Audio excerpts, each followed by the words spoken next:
Cheating wife who abandoned me during my hospitalization now seeks forgiveness after 12 long years. Hi, I'm Jason, 47. I want to share my life incident here to get some advice. This goes back to 12 years ago when I was married to Susan, my first wife. I was married for 7 years, with 2 children, Laura and Lucas. They were 5 and 3 then. We were leading a regular life until one fateful day. One morning when I was driving to my office, a speeding vehicle from the opposite direction rammed into my car. The next I remember waking up on a hospital bed, covered in bandages and plasters. The nurse informed me that I had woken up after 2 days in a coma. I held my doctor's hand and thanked him for saving my life. I was grateful for the new life, but little did I know about the disaster that was about to unfold. After a week of my treatment, my doctor informed me that my lower body was paralyzed and I might never be able to walk again. I was shattered. Susan broke down at this news. It was evidently difficult for her because she had to manage the house and the children in all aspects. I fell into depression, unable to comprehend my life in a wheelchair. I spent my days staring at the empty walls of my hospital rooms, cursing how my life turned upside down. I dreaded how I would never be able to play soccer with my children, how I would never be able to dance with my wife, and I would never be able to be free again. To add to my miserable life, Susan stopped visiting me. In the initial days of my stay, she brought the children thrice a week. The moments I spent with my family were the only ones I lived for. But as the days passed, her visits became scarce. I pleaded with her to get the children to visit me, but she would say that the children didn't want to meet me so often. I felt hopeless. Then one day, she handed me the divorce papers saying, "I definitely can't spend my life with a handicapped man. I'm still young and desirable. I deserve a normal man." I would be lying to say that I didn't sense that coming. I sniffed the upcoming separation when she started giving cold shoulders to me, but I didn't expect that to be so soon. A month after my accident, some of my friends informed me that they had seen Susan loitering around hand in hand with a middle-aged man, probably someone in his 50s, in the cafes and malls, during the evenings, and on weekends. Some claimed that she had an affair even before my accident, and some said that her desperation got her into a fat grumpy old man after my accident. It was barely 2 months after my accident. I was yet to be discharged and was handed divorce papers. I might be sounding calm while writing this, but I was none of it back then. I was flustered, devastated, and heartbroken. I was wheelchair-bound, destitute, and divorced with no income or savings. After paying for the Amy's, household expenses, and children's education, savings was off the radar. Luckily, I had insurance that covered my hospital bills to an extent. I had to liquidate my savings for the remaining expenses. So, in the end, I was left with nothing. I wanted to yell, smack my head against the wall, and curse my fate. I don't know how I upheld myself back then, but something inside kept me sane, probably the fire of taking revenge. After being discharged, I shifted to my parents' house. I was 35, divorced, with no income, and dependent on my old mother physically and financially. My mother was a florist. She ran a small shop in the suburbs. The little income from the shop and the pension money kept her expenses afloat. With that limited resources, she offered to support me. It was the most troubling feeling for a 35-year-old man to depend on a 62-year-old mother. Soon after my discharge, I went to meet my children. When I reached my house, it was locked. The neighbors told me Susan had shifted to her lover's house with the children. According to my neighbors, Susan's lover was a fat old man who had been divorced thrice, but was filthy rich and had no children. Some even label Susan a gold digger and cheapster to sleep with a grumpy old man for his fortune. I managed to get the address of her boyfriend and reached his house. When I reached Susan's new home, she didn't let me meet my children, saying that the children had already adjusted to her boyfriend and apparently called him daddy. She said that my sudden appearance would confuse them further. She threatened me with a restraining order when I insisted on meeting my children. I didn't have a penny to spend on a lawyer. I was surviving on my mother's meager income, so I backed off. It was less than 6 months after my accident and only a few months after my divorce. She was already living with a man. I felt disgusted. I asked her how she could abandon me and move on so quickly. Immature, I know. I was a helpless, wheelchair-bound father. What else could I do? I pleaded with her for at least one chance to prove my worth. She belittled me, saying that I was a cripple and a burden in her life. I asked her if she cheated on me before the divorce because our divorce was settled a month ago, and she was already living with her lover. She shooed me, saying that it was not my business and that I should never show my ugly face to her. I kept staring at her, contemplating my 7 years of married life with that woman who replaced me with another man in a few months. I left the place with teary eyes. I went back home, feeling defeated by the humiliation. I cried like a 5-year-old in front of my mother, who consoled me. She motivated me to take charge of my life. I was clueless about my life. I was directionless. To start with, I joined my mother in her shop. I helped her make bouquets, serve the customers and clean the shop. Soon I realized that the business had a huge potential to grow, but my mother was too fragile to do it herself. I pulled out my old contacts to secure contracts with event management companies to supply flowers at the events. Gradually, I built a team and took contracts for venue decorations, and eventually launched my own event management company. It took me 12 long years to rebuild my life for myself. My mother had my back all these while. She supported me and motivated me to bounce back. A year after my accident, I learned Susan was leaving the city with my children and her lover. I rushed to the house to meet my children, but they had already left by the time I reached. Before that, I tried to reach out to my children multiple times, but Susan insulted me and chased me away every time. Susan had full custody of the children and could decide everything for them. Since I was physically and financially challenged, I could not contest joint custody. I couldn't challenge her restraining order because I was too broke to hire a lawyer. Whereas Susan had a wealthy boyfriend, Evan. I didn't know if he was already with her before my accident and, if not, how he suddenly appeared in Susan's life. All I knew was that he was a wealthy man with ample ancestral property. In the last 12 years, whenever I got any leads of my children, I traveled to meet them but failed every time.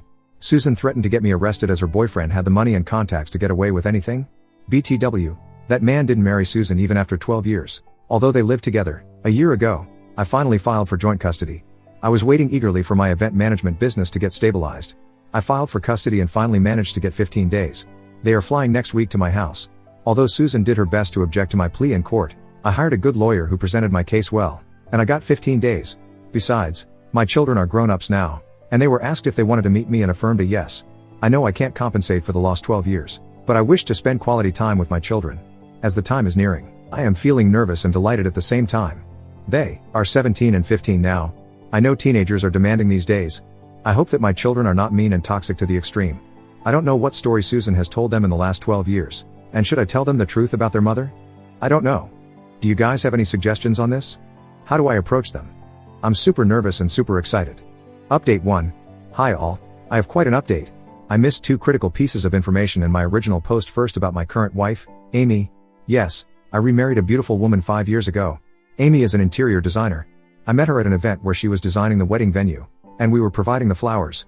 I was yet to start my own company at that time. It wasn't love at first sight, but we vibed well. We kept meeting for such events in the next few months and became friends. She was a single mother of a 3-year-old daughter. The idea of starting the event management company was hers because she worked for one of the companies for many years and had the contacts and knowledge of the business. I partnered with her to launch the business. We dated for a year before getting married. Now we live as a happy family of 4, Amy, her daughter, Mia, my mother, and I. Her daughter was delighted to get a granny, and so was my mother. The second information was regarding accident compensation. I was hit by a speeding truck, so ideally, I should have been compensated by the logistics company, owning the truck, but at that time, the company got away with paying nothing by manipulating the facts about the accident and pinning the blame on me. I could not hire a good lawyer back then, so I didn't get a penny. You know how big companies work. They pay in bombs to their attorneys to save their backs. After my marriage with Amy, she suggested I refile the case since we could afford a suitable lawyer. The case is still in court, but my lawyer has given us a positive hint that the judgment would come in our favor. Alright, coming back to my story. As I mentioned in my original post 3 months ago, my children were supposed to visit me after 12 years of my divorce. I was excited and nervous, but Amy calmed me down and supported me all this while. I went to pick them up from the airport. The elder one, Laura, is 15 now, and the younger one, Lucas, is 13. They have grown up to be beautiful and handsome teenagers. After the initial greetings, we ran short of conversations. It was awkward for all 3 of us. On our way to the house from the airport, I tried to break the ice and ask them about their school life and city. I deliberately skipped the conversation regarding their mother. They, too, didn't bring her up. The children were unusually silent or maybe looking for an opportunity to plug into their earphones, like any other teenager. Upon reaching home, we were welcomed by Amy. The children looked shocked as if they didn't anticipate this coming. I don't know why Amy was a surprise to them, when her mother could live with another man within months of our divorce. Why can't I remarry? Amy had set up the guest room for the children. We had lunch together, and Amy laid out the vacation itinerary we had planned for the family. They gave a neutral reaction to everything. Neither were they excited nor did they dismiss the plan. Amy and I were confused by their mixed response. They locked themselves up in their room, and soon after that, I got a call from their mother, Susan, accusing me of tricking our children. She said I'd brought the children to my house so Amy and I could manipulate them. I felt disoriented by her behavior. She accused me of hiding the truth about my marriage. I wondered at her accusations. I hung up on her, but she persistently called me. I decided to address the elephant in the room. I called my children and asked them what was the matter. After the initial hesitance, they spoke up. They were mad at me because it was said to them that I had abandoned them. Susan had brainwashed the children against me and had filled their heads with all lies and deceit. I revealed to them the exact truth that it was not Elle. Their mother jumped to another man as soon as she got the opportunity. They were kids back then, yet they remember those incidents very well. I told them how Susan disappeared with them to the old man's house and how she had threatened and chased me away whenever I tried to contact them. I showed them the restraining letter and all my rejected pleadings I made to meet them. They were in tears and regretted believing in their mother's lies all these years. My younger son, Lucas, admitted that once, he tried to reach out to me on social media, but Susan caught him. She emotionally blackmailed him and took a promise from him that he would never contact me again. The children also admitted to having been rebuked by Susan's husband. Susan and the children were mistreated at the family gatherings because they were unmarried. Susan continued to stay as a mistress in his house. Although the man paid for their education, he was never a fatherly figure to them. My heart ached as I got to know about my children's adversity. After all the truths came out, we hugged each other and cried our hearts out. We went for a week-long vacation in Florida and had a great time together. Laura and Lucas bonded with Amy and Mia, who is turning 8 this year. I couldn't be happier seeing all my family together. My children uploaded our group photos on social media, captioning them Happy Family. As soon as Susan saw those photographs, she called them up and berated them for their foolish behavior. She blamed them for betraying her by bonding with us. She texted me, threatening that she would not let me meet my children further if I did anything to turn them against her. I laughed at her hollow threats and continued with our vacations. After returning from the vacation, my children met with my relatives. My relatives happily hosted them, and I was delighted to see the old bonds rekindled. When they were about to leave, they promised to keep in touch, despite Susan's threats. They said that they felt suffocated to live in that house, and they would move back with me once they completed high school. I hugged them and bid goodbye. After going back, they confronted Susan about her evilness, but she turned the table around me, accusing me of manipulating them against her. It's been a few months since they returned, but we talk regularly. I hope to have them back with me. I'll update you if anything develops. Thanks a lot. Update 2. Hey all, I know it's been a long time since I have updated. There has been a lot of drama in the last 6 months after my first meeting with my children.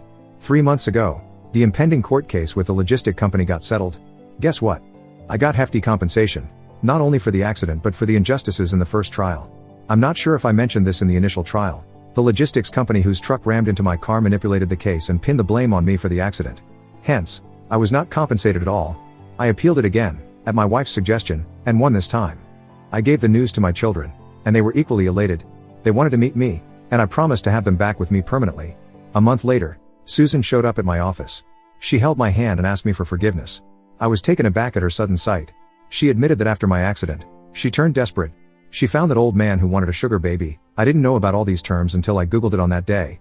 The man had a few horrible experiences with a younger woman who ran away with his money after a few months, so he decided to settle with a not-so-young sugar girl, Susan, who was 32 back then. Susan had 2 children, which served as a guarantee of her loyalty. The man had stated clearly that he would not marry her and instead keep her as the mistress because he didn't want to share the inheritance with my children. Susan agreed to his terms because he promised to feed and fund their education. I asked her why she didn't get a job. She said she had never worked and was unsure if she could earn a similar lifestyle, which her lover gave her for free. She kept saying that she did everything to protect the children's future. She stood on her grounds, saying the children would have grown in poverty if she didn't take that step. I got so annoyed at her nagging that I yelled at her, saying she could have at least given me a chance to bounce back. If she was so concerned about our children's future, she should have discussed that with me instead of jumping to conclusions and deserting me without any heads up. I clarified that I had moved on and her pleadings didn't matter. She recounted all those happy moments we shared, like our wedding day, the birth of our 2 children, etc. I shrugged her off, saying I was a different person now, and all those memories had faded away. They didn't mean anything to me. She crossed her lane by saying she and my children were my original family, not Amy and Mia. She said that Mia was not my daughter and that I could never have a proper family with Amy and Mia. I felt disgusted at her cruel mind. She insisted that I take her back so the real family could reunite. I made her clear that I love Amy and Mia, and they are my real family and not her. She refused to leave my office, creating a scene. She left only when I threatened her with the police. I went back home and narrated this to my mother and Amy. Amy was naturally distressed by this, but she is a mature woman and didn't make a deal out of it. My mother said that she never liked Susan because of her selfishness. Mom even said that Susan had returned to me only because of the money I had received after the court settlement. That woman is indeed a gold digger. When my children learned about their mother's behavior, they berated her and told her to stay in her lane.